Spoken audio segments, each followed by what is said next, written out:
Welcome back to another technical deep dive here in the debug zone.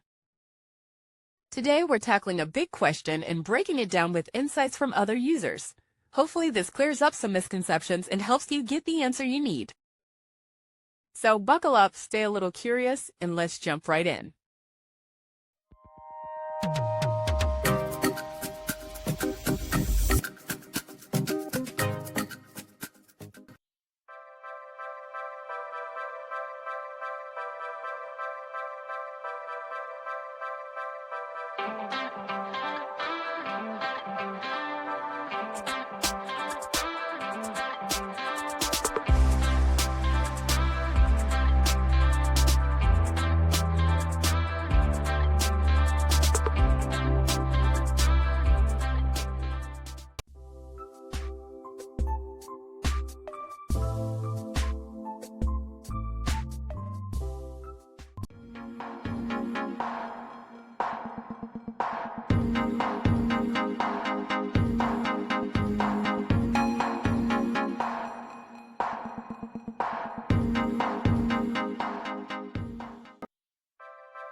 And that's a wrap.